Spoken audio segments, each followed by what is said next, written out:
45-50 വയസ്സ് വരെ വോട്ട് ചെയ്യാൻ ചെല്ലുമ്പോ ക്യൂവിൽ നിന്നിട്ട് ആടി എത്തുമ്പോൾ ഓരോ വോട്ട് വേറെ എഴുതിയിട്ടുണ്ടോ?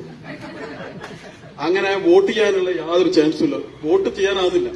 ഉള്ളില് BJPക്ക് വോട്ട് ചെയ്യണമെന്നുണ്ട്, ക്യൂവിൽ ആടി എത്തും പറയും നിങ്ങളെ വോട്ട് ചെയ്തു പോയി എന്ന് പറയും.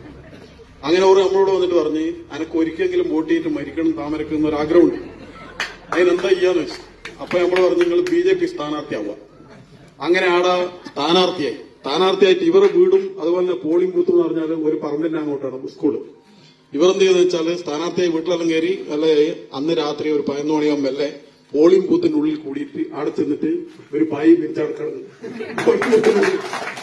എന്നിട്ട് രാവിലെ എഴുന്നേറ്റ് ഫസ്റ്റ് വോട്ട് പറഞ്ഞു. അങ്ങനെയാണ് ആദ്യമായിട്ട് താമരക്ക് വോട്ട് സ്ഥാനാർത്ഥിയായതുകൊണ്ട് മാത്രമാണ് വോട്ട് ചെയ്യാൻ പറ്റിയത്. അങ്ങനെയുള്ള ഒരു അപൂർവ സൗഭാഗ്യം കിട്ടിയാണ് അന്ന് പവിത്രേട്ടൻ. അങ്ങനെയൊക്കെയാണ് ഇവിടെ മാർക്സിസ്റ്റ് പാർട്ടിയുടെ ജനാധിപത്യം ഒന്നും കൂടി മനസ്സിലാക്കണം. അവർക്ക് സ്വാധീനമുള്ള സ്ഥലത്ത് അവരുടേതല്ലാത്ത ആളുകൾ ചെല്ലുന്ന സമയത്ത് അവര് വോട്ട് ആദ്യം ചെയ്യും. ക്യൂവിൽ നിൽക്കുന്ന ആളെ നോക്കും, എന്നിട്ട് മുമ്പിൽ അവർ കയറിയിട്ട് വോട്ടം ചെയ്യും. ഇവരാടെ ചെല്ലുമ്പോഴത്തേക്ക് വോട്ട് ചെയ്തിട്ടുണ്ടോ എന്നുള്ളതാണ്. അപ്പൊ അങ്ങനെ അവരുടെ ഒരു കോട്ടയിൽ നിന്ന് ധൈര്യപൂർവ്വം സ്ഥാനാർത്ഥിയായി നിന്ന് ബൂത്തിനുള്ളിൽ കൂടിയിട്ട് വോട്ട് ചെയ്ത ആളാണ് നമ്മളെ പവിത്രേട്ടൻ എന്നുള്ളതും കൂടി മനസ്സിലാക്കുന്നത്. നമസ്കാരം.